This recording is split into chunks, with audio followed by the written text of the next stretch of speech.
MechaGodzilla, probably one of the most popular villainous kaijus behind Ghidorah, or some actually would say that MechaGodzilla is more popular than Ghidorah.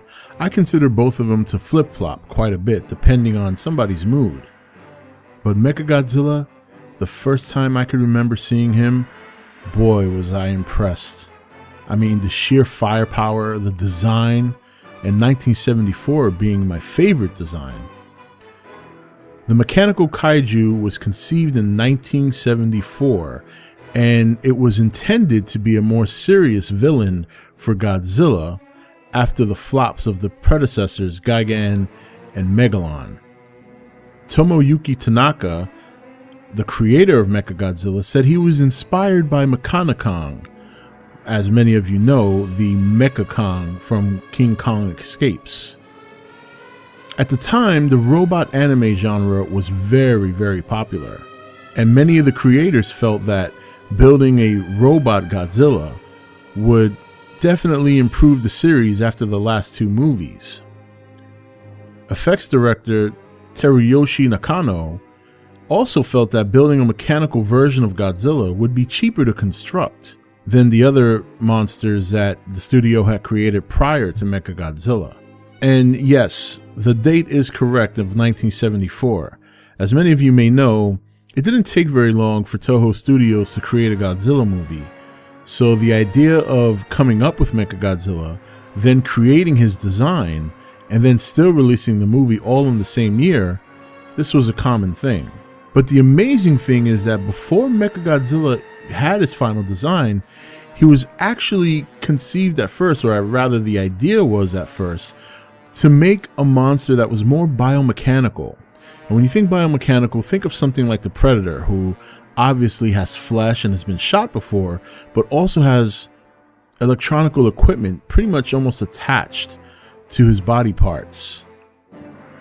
The idea for this monster was called Berserk, and it was a monster that was created by humanity, but later turned on humanity and went after Godzilla. And as the monster would go out through the movie, this was the idea, through the movie, he would develop some sort of computer virus within him, which made him self-aware. He would then go around absorbing more and more machinery to the point of degenerating into a mass of metal and wires. This concept, however, was rejected primarily because the design for the monster was much too difficult. Once the idea for MechaGodzilla came about, the original thought was to make him a defense mechanism, something created by humanity before going with the alien approach. Within the MechaGodzilla design was suit actor Wataru Fukuda. Another early concept for MechaGodzilla by special effects artist Koichi Kawakita was to have MechaGodzilla separate into two parts, an aerial and a terrestrial unit. And this idea was conceived for 1993's Godzilla vs. MechaGodzilla 2. However, Kawakita did not get his wish, but what they did do was come up with the idea for another military attachment to be placed on MechaGodzilla, as many of you know now as Garuda. MechaGodzilla turned out to be so popular and the movie did so well that the following year they released Terror of MechaGodzilla, where in this movie, MechaGodzilla was rejuvenated, and the screenplay for Terror of MechaGodzilla was actually based on the winning entry of a story writing competition won by Yukiko Takayama, who continued the darker tone of the previous film by adding a subplot of MechaGodzilla being cybernetically connected to a young woman. His design remained largely unchanged, though it was made to look thinner and a little bit more angular, with a darker sheen and an MG2 insignia emblazoned on its upper arm. The movie was supposed to show MechaGodzilla utterly destroy Tokyo from one end to the other, but for budgetary reasons they had to cut down the destruction.